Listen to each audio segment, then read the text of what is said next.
세 가지 영상이 계속 기억 속에 머물고 있습니다. 하나는 얼마 전에 봤던 부활이라는 영화입니다.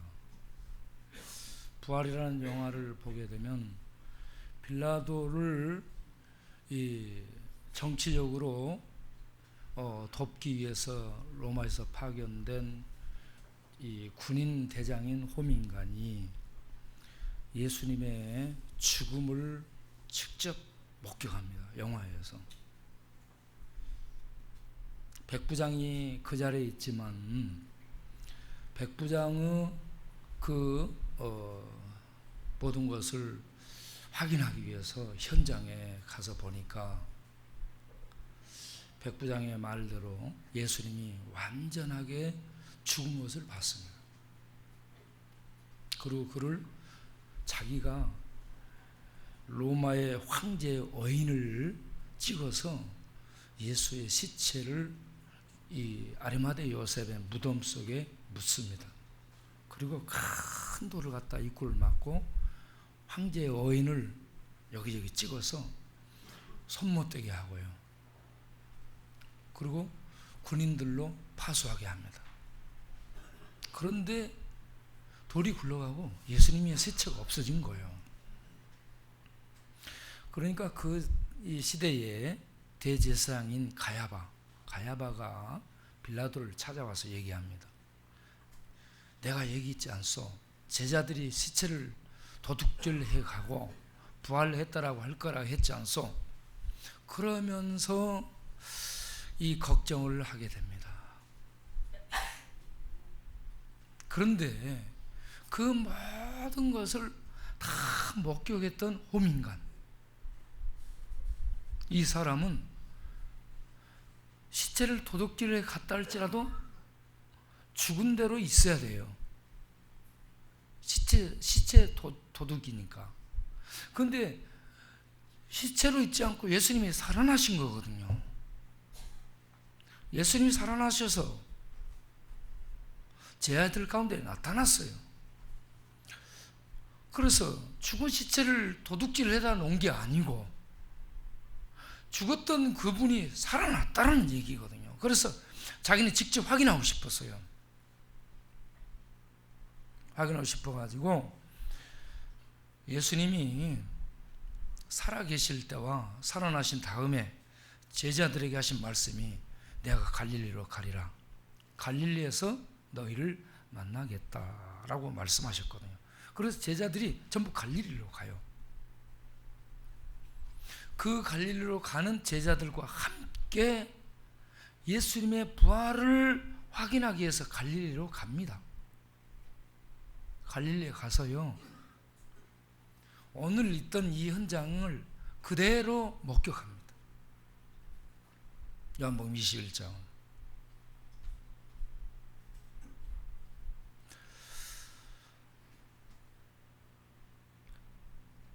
그렇게 해서 이 상황을 실제로 목격하고 로마의 호민관으로서요, 권력의 욕심, 성공의 욕심, 권력을 잡고 성공한 다음 부와 행복을 꿈꾸고 있던 이걸 끼고 있던 반지를 내려놓습니다.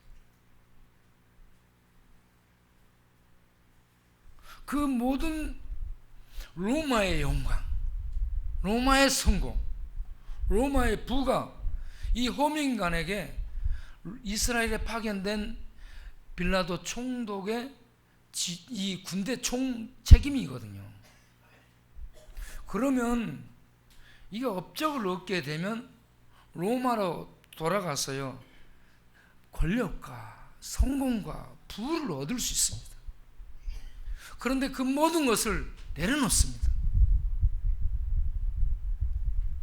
그 모든 부의 상징, 권력의 상징인 호민관의 인장 반지를 내려놓습니다. 그리고요, 예수님의 부활의 증인으로 떠납니다.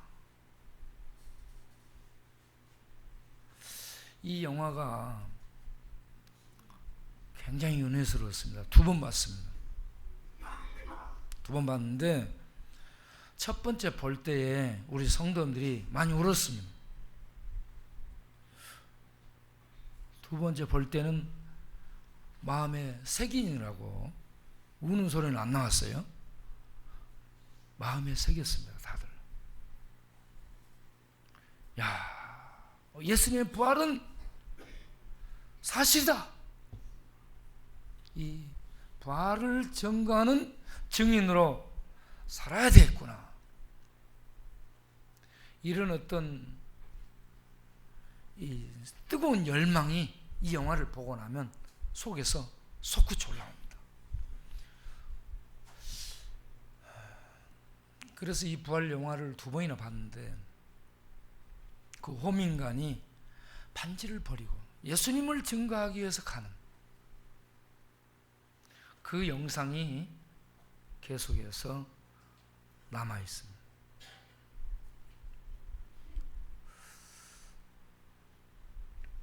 또 하나는 요즘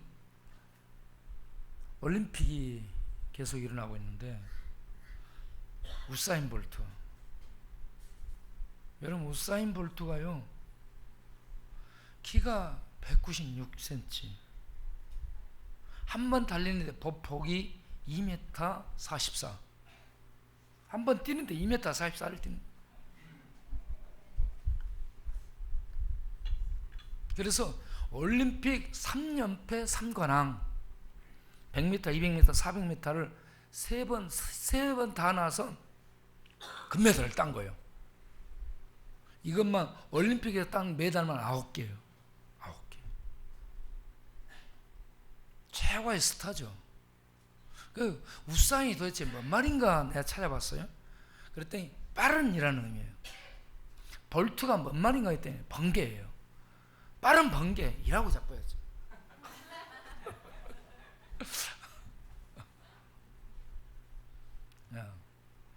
아우 대단해요. 그 우사인 볼트가 참 보고 싶어서 달리는 것이에요. 그래가지고 그걸 지켜보면서 저도 기뻤습니다. 야, 시원하게 달린다. 속도는 출발은 늦는데 좀 있으면 얘가 푹 튀어나옵니다.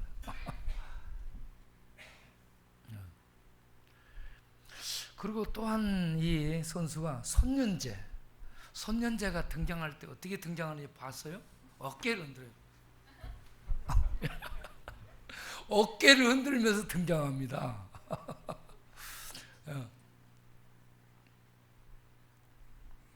그런데 야, 이 공이라든지 곤봉이라든지 이 뭐 리듬 체조라든지 이런 거 하는 거, 이게요 물 흐르듯이 잘 이어지는 거 있잖아요. 그래서 저렇게 되기까지 얼마나 연습을 했을까. 네.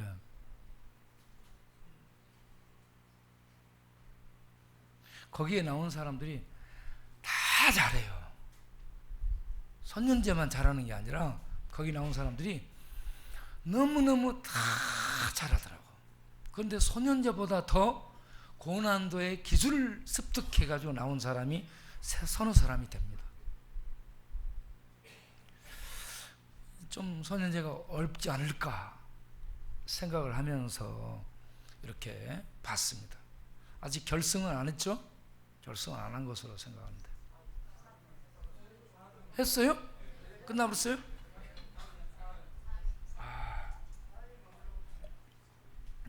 그러면 끝나버렸구나. 그래도 참 잘했는데,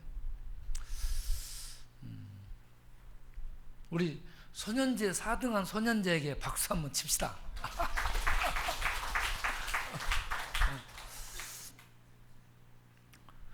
그리고요, 이 마지막에 이제 하는 것이 마라톤이잖아요. 마라톤. 올해는 우리 한국 선수가 마라톤 하는지 모르겠는데 전에 황영조가 달렸잖아요.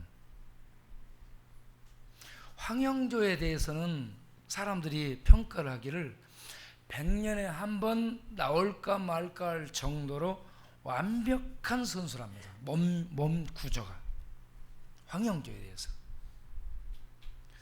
그런데 그 다음에 대를 이은 이봉주 있잖아요. 이봉주는요, 짝발, 평발, 짝눈이에요. 그래서 이게 안 맞으니까 늘 발톱이 빠진대요. 늘 물집 생기고. 그런 조건이 좋지 않은 이봉주가 올림픽에서 마라톤 금메달을 딴 적이 있잖아요. 바르셀로나인가 거기서. 이봉주에게 제가 이제 몇 가지를 찾아봤는데, 이봉주에게 어떻게 해서 그렇게 짝발, 평발이 성공할 수 있었을까 추적을 해봤더니 목표를 정한다는 겁니다.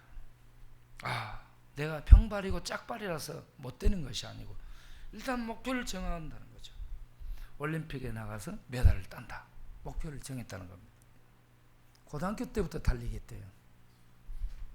두 번째는 목표를 정한 다음에는 훈련하는 겁니다.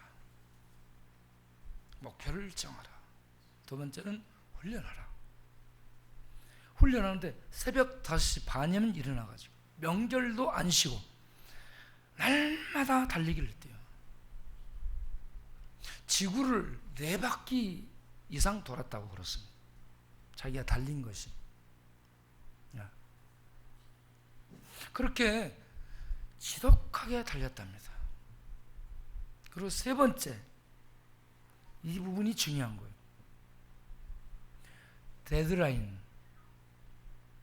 데드라인을 극복하라 이겁니다. 데드라인이 달리기를 해서 70% 정도 오면은 사람들이 대부분 다 아무리 훈련했어도 숨이 턱에 찬대요. 힘들대요. 마지막 30% 남은 거, 이걸 이제 달려야 되는데 이게 힘들다는 얘기죠. 그런데 이봉주가 2번이나 70% 정도 가서 이렇게 포기한 적이 있대요, 자기가. 그래서 그걸 극복하기 위해서 부단히 훈련했는데 70% 정도 됐을 때, 그것이 정말 죽을 고비라는 얘기죠. 그 죽을 고비 때에 그걸 죽을 힘을 다해서 넘어야 된다는 겁니다. 그래야 완주를 할 수 있다는 거죠. 이런 어떤 자기만의 그 방법이 있습니다. 그래서 올림픽을 하고 있기 때문에 몇 사람의 영상이 이렇게 올랐습니다. 그리고 오늘 이 본문, 세 번째는 이 본문이 이 영상으로 떠올랐습니다. 오늘 이 본문이 있기 전에 제자들과 예수님이 만찬을 할 때에 무슨 얘기를 합니까? 오늘 밤에 너희가 다 나를 버리리라 라고 얘기합니다. 마태복음 27장을 보면 그때 베드로가 다 주를 버릴지라도 나는 버리지 않을 겁니다 하면서 목에다 힘을 주고요, 베드로가 얘기합니다. 다 주를 버릴지라도 나는 버리지 않을 겁니다 하는 얘기예요. 그러니까 예수님이 베드로를 향해서 오늘 네가 닭 울기 전에 3번 나를 부인하리라 얘기합니다. 그러니까 베드로가 뭐라고 얘기합니까? 아니 무슨 그런 섭섭한 말씀을 하십니까? 내가 주와 함께 죽을지언정, 그리고 그렇게 되어 있습니다. 주와 함께 죽을지언정 절대로 주를 배반하지 않겠습니다 라는 얘기를 합니다. 그러니까 제자들이요, 나머지 제자들도 우리도 마찬가지입니다 라고 다 얘기해요. 그러고 나서 가룟 유다에게 너 할 일을 해라 해서 가룟 유다는 가고, 예수님은 겟세마네 가서 기도하다가 잡히게 되고, 그렇게 해서 이제 대제사장 가야바 집으로 끌려가서 그곳에서 대제사장들의 긴급 회동 속에 재판을 받게 되고, 예수님이 잡혀서 꼼짝 못하는 이런 상황에 처하게 되자 어떻게 되는가 보려고 다 도망갔는데 베드로가 그곳에 가 있죠. 그때에 두 번 질문을 여자가 합니다. 베드로에게 너 예수님의 제자지? 아니야. 아니야. 또 다른 여자가 너 맞는데, 내 말투가 맞는데 너 저 일당 아니야? 맞지? 그러니까 뭔 소리 하냐고. 고개를 흔들면서 눈가를 돌리면서 뭔 소리 하냐고. 아이 그런 소리 하지 말라고. 그러면서요, 세 번째는 다른 사람이냐 묻습니다. 그러니까 저주까지 하면서 나 아니라고 말이야. 그런 소리 하지 말라고 그렇게 해요. 그러고 나니까 닭이 울었다라고 얘기합니다. 닭이 울었다.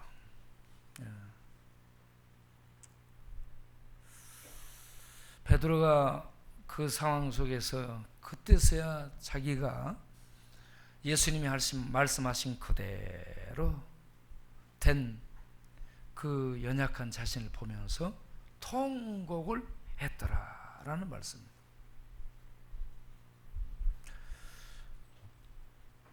여러분, 사람들 나 믿어달라고, 나 믿으라고 이런 말 할 때 믿지 마세요. 사람들은 믿을 존재가 못 됩니다. 하나님은 믿을 수 있는 분이에요. 사람들은 믿을 수 있는 존재가 아닙니다. 사람들을 믿으면 100% 상처받습니다. 절대 믿지 마세요. 그래서 예수님이 제자들에게 주신 말씀이 요한복음 13장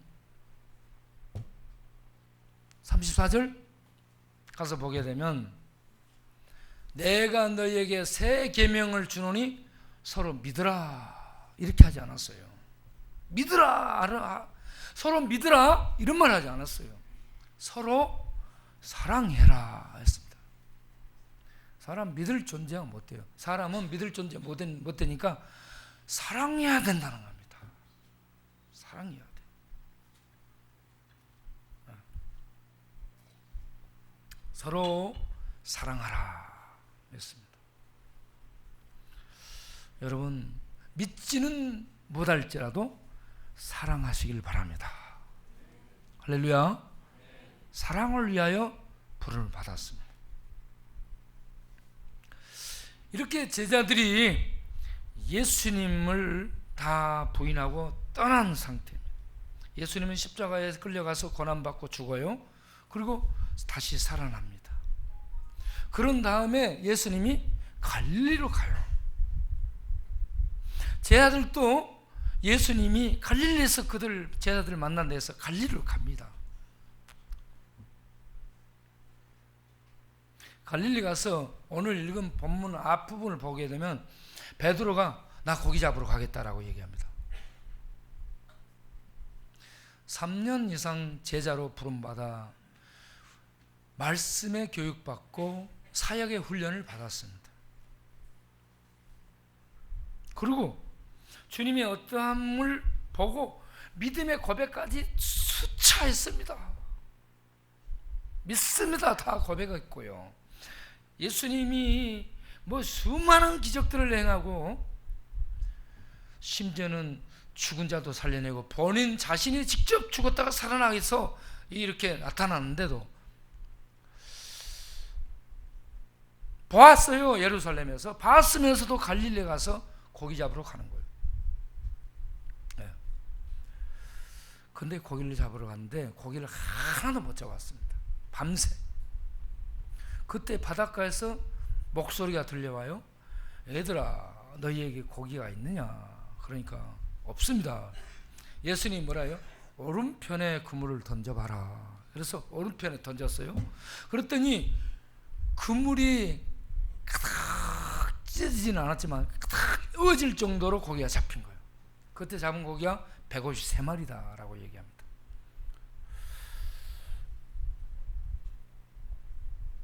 근데 이렇게 고기를 잡게 될 때에 사도 요한이 주님이시다 라고 얘기합니다.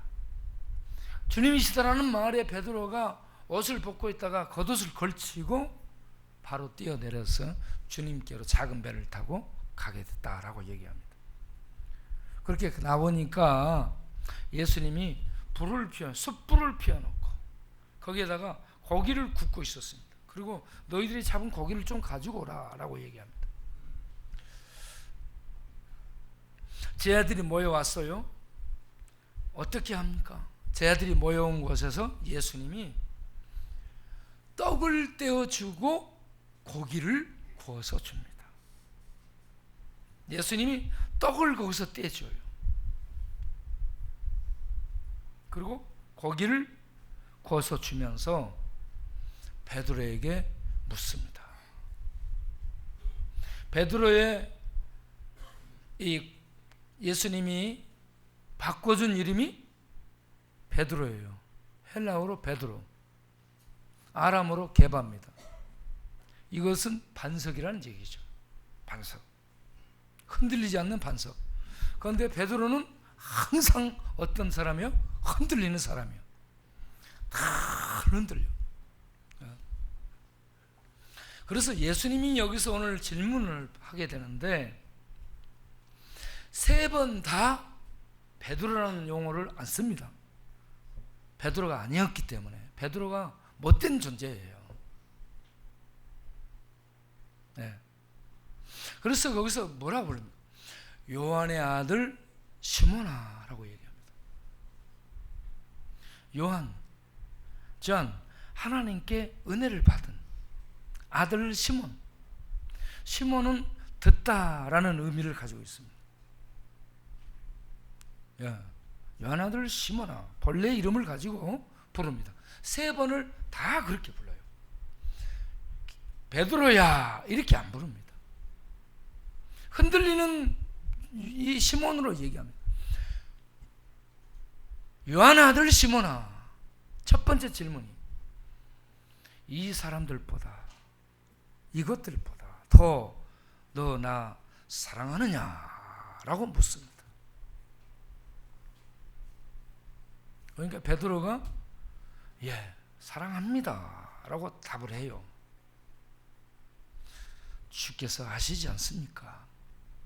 그러니까 예수님이 그 말씀에 이어서 내 어린 양을 먹이라 라고 얘기합니다. 어린 양, 이건 어린 양입니다. 그러고 나서 두 번째 똑같이 묻습니다. 요한의 아들 시몬아, 너 나 사랑해? 하고 묻습니다. 그러니까 베드로가 예, 사랑합니다. 그래, 내 양을 치라 라고 얘기합니다. 여기에서 양이라는 것은 조금 더 범위가 확대됩니다. 작은 가축들, 염소, 양 이런 것들까지 포함하는 거죠. 내 양을 치라, 먹이라, 치라, 이거는 다 같은 얘기입니다. 이걸 반복하고 있습니다. 그러고 나서 세 번째 다시 묻습니다. 요한 아들 시몬아, 내가 나를 사랑하느냐? 어디로 떠날 사람이 사랑을 확인하는 것처럼 내가 나를 사랑하느냐? 이렇게 물으니까 베드로가 걱정스러웠다라고 얘기합니다. 근심했다라고 얘기합니다. 이게 뭔 말이냐면 고통을 느끼면서 이런 얘기예요. 똑같이 3번 질문할 때 자기가 3번 부인했던 것이 연상됐어요. 베드로. 자기가 정말 아무것도 아니거든요. 큰소리만 쳤지 실제는 아무것도 하지 못하는 그런 비겁하기 짝이 없고 그런 연약한 존재라는 것을 아는 거예요. 그런데 사랑은 한다 이거예요. 네. 그래서 베드로가 3번째는 고통을 느끼면서요, 주여 제가 어떻게 주를 사랑하는 줄 아시지 않습니까? 그러니까 예수님이 역시 내 양을 먹이라 하면서 그에게 양을 맡깁니다. 여기서 살펴볼 것은요, 예수님이 물은 질문은 아가페로 묻습니다. 2번 처음에는 아가페로 물어. 너 나 진짜 사랑하느냐 하면서 묻습니다. 여기서 베드로는 전부 다 필레오로 대답합니다. 필레오는 사실은 우리가 이 알 때에 우정 같은 그런 이 사랑으로 얘기하는데 이스라엘 사람들은 아가페와 필레오가 비슷한 그런 이 용어로 상호 교차되면서 쓰고 있습니다. 그래서 아가페로 물어도 필레오로 대답해도 같은 뉘앙스로 받습니다. 네. 그래서 예수님이 이렇게 아가페로 물었을 때에 필레오로 대답해도 같은 사랑으로 이해를 하는 겁니다. 그런데 예수님이 마지막에 3번째 물을 때는 필레오로 묻습니다. 네. 그래 너 나 사랑하느냐 그러니까 베드로가 예 사랑합니다. 필레오로 묻고 필레오로 대답합니다. 같은 내용이라는 얘기예요. 단어가. 예. 자, 우리가 여기서 예수님이 이렇게 3번 질문하고 갈릴리에서 만났는데 왜 갈릴리에서 만나요? 예루살렘에서 만나서는 안 되나요? 응? 왜 갈릴리에서 만났을까? 갈릴리는 북왕국 이스라엘이 아수르와 그 주변에 새로운 세력들에게 잡혀가고 망하고 잡혀갈 때 최변방입니다. 최변방 갈릴리. 하나님은 그곳에서 이방 세력들을 동원해서 낚시로 이스라엘을 전부 낚아채 가도록 한 거예요. 그 갈릴리 변방에서 예수님은 제자들을 불러서 그들로 하여금 사람 낚는 어부가 되는 사명을 맡겨줬습니다. 그런데 그들이 그걸 잘 몰라요. 예루살렘에서 하게 되면 그 의미가 많이 희석될 수 있습니다. 그래서 다시 부활한 다음에 공생이 시작하면서 처음에 하신 일이 갈릴리에서 제자들 부른 사역이거든요. 부활하신 다음에 그의 이 백성들 양들을 맡긴 그 일을 갈릴리에서 역시 제자들을 다시 불러가지고 그 사명을 맡기고 있습니다. 내 양을 먹이라, 내 양을 치라, 내 백성을 돌보라. 그러면서 갈릴리에서 예수님은 다시 양들을 돌보는 이 위대한 임무를 제자들에게, 갈릴리 어부들에게 맡기고 있더라 하는 얘기입니다.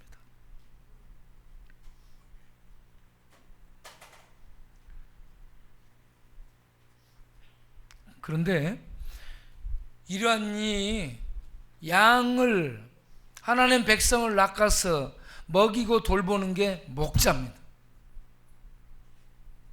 어부가 돼가지고요, 양들을, 하나님 백성을 모으는 거예요. 모으고 키우고 불리고 돌보고 이 모든 일을 하는 것이 목자예요. 여기서요, 이 목자의 직분을 맡길 때에 지금까지 처음부터 예수님이 제 아들 데리고 다니면서 한 게 뭔 줄 아세요? 나를 믿으라 했습니다.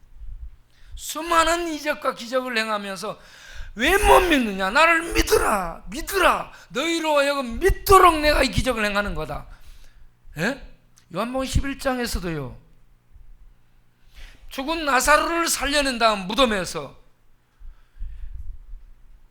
그 무덤에서 나사로를 살려서 사람들 앞에 직접 보이면서 하신 얘기가, 이 기적을 행한 목적은 너희로 나를 믿도록 하기 위함이다 라고 했습니다. 그러면 오늘 또 제 아들을 불러서 너희들 나를 믿으라. 왜 못 믿느냐? 나를 믿으라. 이렇게 얘기해야 되는데 그렇게 하지 않고 제 아들에게 뭐라고 얘기해요? 베드로에게 대표적으로 네가 나 사랑하느냐? 이렇게 묻습니다. 여러분, 구원은 믿음으로 받습니다. 할렐루야. 믿음은 뭐예요? 의지하는 관계입니다. 의지하고 신뢰하는 관계가 믿음이에요. 하나님이 예수님이시다는 걸 발견하고 믿는 것이 믿음입니다. 예수님이 우리의 구원자 그리스도라는 것을 알고 받아들이는 것이 믿음입니다. 그래서 하나님의 생명을 얻고 하나님 나라에 들어가게 하는 것이 믿음이에요. 여기서 끝나서는 안 된다는 얘기죠. 믿음을 갖는 것은 하나님의 큰 일을 할 수 있습니다. 하나님의 축복을 얻고 하나님의 큰 일을 할 수 있는 것이 믿음의 관계예요. 그런데 우리 청년들에게 제가 얘기했습니다. 제일 중요한 것은 구원의 확신입니다. 구원의 확신은 믿음으로 하나님의 은혜를 내 소유로 만드는 겁니다.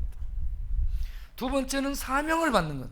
사명은요, 버는 겁니다. 미션이에요. 사명은 그래서 이 비전인데, 보지 못하는 세계, 이 땅에 보는 것은 꿈이에요. 드림입니다. 이 땅의 꿈을 얼마든지 꿀 수 있어요. 사람마다. 우사인 볼트도 올림픽 금메달 꿈을 꾸고, 장혜진도 올림픽 금메달 꿈을 꾸고, 손예진도 올림픽 금메달 꿈을 꾸며요. 이 땅에 그런 어떤 영광을 위한 꿈을 다 꿀 수 있어요.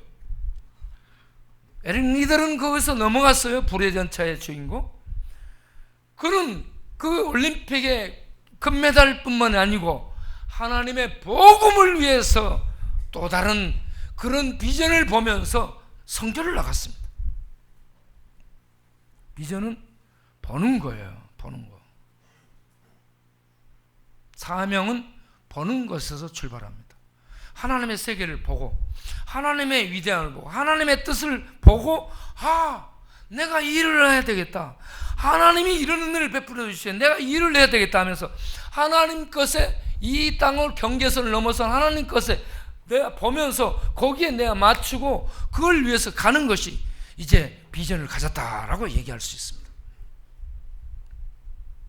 비전을 가져야 되는 거예요. 그런데 이 비전을 수행하기 위해서, 비전은 방향이고 목표가 정해지는 거예요. 비전을 수행하기 위해서는 능력이 있어야 돼요. 능력은 뭘로 얻는가 하면은 기도로서 능력을 얻습니다. 능력은 뭐냐면 이 일을 수행할 수 있는 역량들을 기도를 통해서 하나님께 받는 겁니다. 물질이라든지 인력이라든지 어떤 인프라라든지 어떤 이런저런 협력하는 모든 것들을 기도를 통해서 얻는 것이 능력을 얻는 겁니다. 그리고 견디는 거죠. 능력 중에 하나가. 그런데 이런 것들을 하다가 이런 이 기도를 통해서 능력받아서 사명을 수행한다 할지라도요, 우리 속에 하나님에 대한 사랑이 없게 되면 행복하지 않습니다. 사랑이 뭘까? 네가 나를 사랑하느냐? 너 나 믿느냐? 그러면 내가 너한테 일 맡길게, 이게 아니에요. 여기서 너 나 사랑하느냐? 예수님 믿어요. 베드로가 예? 믿음을 확인하지 않고 믿고 있는 베드로에게 사랑을 확인하고 있습니다. 여러분 결혼할 때 나 사랑해 하고 하죠. 결혼이에요. 이거는 결혼입니다. 사랑 속에는 믿음이 같이 들어있습니다. 믿는 거예요. 상대를 믿기도 하고 믿으면서도 사랑하는 겁니다. 사랑은 뭔가? 따라합시다. 사랑은 헌신이다. 믿는 것으로 우리는 하나님의 영생, 생명, 구원을 받아요. 하나님 나라에 들어가 믿는 것을 통해. 그리고 그 세계를 보면서 비전, 우리가 사명을 갖고, 그리고 기도라는 것을 통해 능력을 받아서 일들을 수행해 나가. 그런데 사랑을 통한 헌신이 있어야 되는 겁니다. 왜? 하나님이 우리를 사랑해가지고 이 땅에 오셔서 우리를 위해서 헌신한 거예요. 하나님이 자기의 목숨을 바친 겁니다.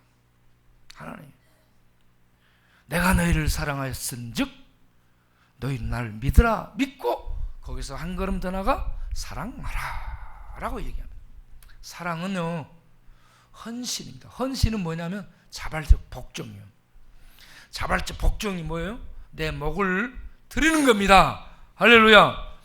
베드로에게 너 나 사랑해? 그렇고 마지막에 뭐라 해요? 사람들이 너를 잡고 네가 원치 않은 곳으로 너를 끌고 와서 네 팔을 벌리리니 뭐예요? 베드로의 죽음을 얘기하고 있어. 너 이렇게 죽을 것이다. 그래도 너 사랑할 수 있어? 이겁니다. 그러니까 베드로가 뭐라 해요? 사도 요한을 가리키면서 저건 어떻게 되는 거예요? 그러니까 예수님이 싸대기를 때립니다. 야, 그렇게 말을 해도 모르냐? 저것은 저 친구는 저 친구, 너는 네 일 하면 돼. 다른 사람 생각하지 말아요. 뭔 일 할 때. 나 일하는데 저 친구는 그 사람 하나님이 또 그 일 시키면 되는 거예요. 그러고 하나님이 나에게 준 일만 내가 맡아서 하면 되는 겁니다. 아시겠죠? 사랑은 헌신입니다. 사랑은요, 헌신이 뭐냐 그러면 자기 맡은 일을 목을 다해 충성하는 겁니다. 자기에게 주어진 일을 목을 다해 책임지는 겁니다. 그 자리에서 지키고 죽는 거예요. 그 사산을 사수하고 그 자리를 고수하면서 죽어가는 것이, 죽음으로 그 자리를 고수하는 것이 사랑입니다. 조국을 사랑하면 그 자리를 지켜야 됩니다. 교회를 사랑하면 그 자리를 지키는 거예요. 네? 저는 이번에 와나메이커에 대해서 계속해서 생각을 합니다. 존 와나메이커. 필라델피아 가면 청사 앞에 있는 와나메이커 한번 꼭 보세요. 최고의 시민이라고 되어 있습니다. 최고의 시민. 여러분, 상 중에 가장 영광스러운 상이 모범시민상입니다. 모범시민. 최고의 시민. 와나메이커가 그런 사람이에요. 그런데 와나메이커에게 이렇게 세 가지만 얘기 간단하게 하겠습니다. 첫 번째, 우리가 와나메이커에서 이 배워야 될 점이 10살 때 성경을 썼습니다. 그래가지고요, 매일 하루에 30분 정도 성경을 읽고 일어나면 성경 말씀을 읽고 묵상하는 것까지 30분을 투자한답니다. 여러분, 하나님을 사랑하는 자는 성경 말씀을 사랑하는 자가 되어야 될 줄을 아시기 바랍니다. 성경을 사랑해야 돼요. 다른 것보다 성경 말씀. 성경을 꼭 사야 돼요. 자기 돈으로 자기가 성경책을 사가지고요, 성경을 줄도 긋고 옆에서 적고 그러면서 성경 말씀을 읽고 묵상하고 그렇게 하시기 바랍니다. 하나님을 사랑하는 것. 두 번째, 와나메이커는 기도를 참 매일같이 백화점에 출근하면요, 백화점에 기도실 만들어 놓고 아무도 만나기 전에, 어떤 일을 바쁜 일을 하기 전에 기도부터 했습니다. 대통령 링컨도 기도부터 했습니다. 기도부터 성경을 읽고 출근해서 기도부터 하는, 이게 하나님 사랑하는 것이 되고 하나님이 주신 책무를 맡아서 일할 수 있는 그런 능력과 영역을 공급받는 길이 되는 겁니다. 매일같이. 그리고 세 번째는 와나메이커가 자기가 맡은 직분을 그렇게 귀히 여겼습니다. 교회 직분. 그는요 84세에 주일학교에서 뭐라고 얘기해요? 내가 75년 동안 주일학교를 섬겨왔다라고 얘기해요. 그래서 대통령이 최신부 장관을 맡아달라 할 때 저는 주일학교를 섬기기 위해서 매주 필라델피아까지 가야 됩니다. 그 걱정하지 마십시오. 그랬습니다. 워싱턴 DC에 와서 평일에 직문 보고 토요일이 되면은 항상 필라델피아로 날아갔습니다. 자기에게 맡은 직분을 정말 소중히 그 감당을 했던 사람이다. 여러분, 우리는 다른 사람 요한 뭐 상관할 거 없어요. 베드로에게 네가 나를 사랑하느냐? 내 양을 막으라 라고 했을 때 어떤 사람에게 그 양을 맡기는가? 주를 믿는 사람? 그거는 전제되는 거예요.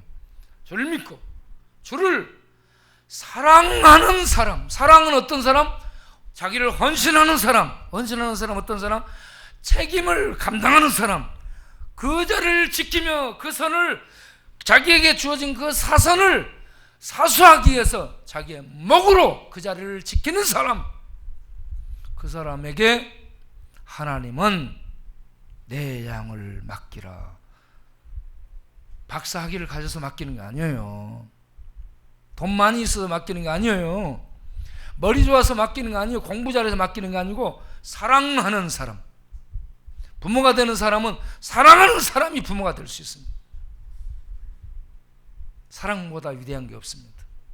여러분, 사랑보다 위대한 게 없어요. 네.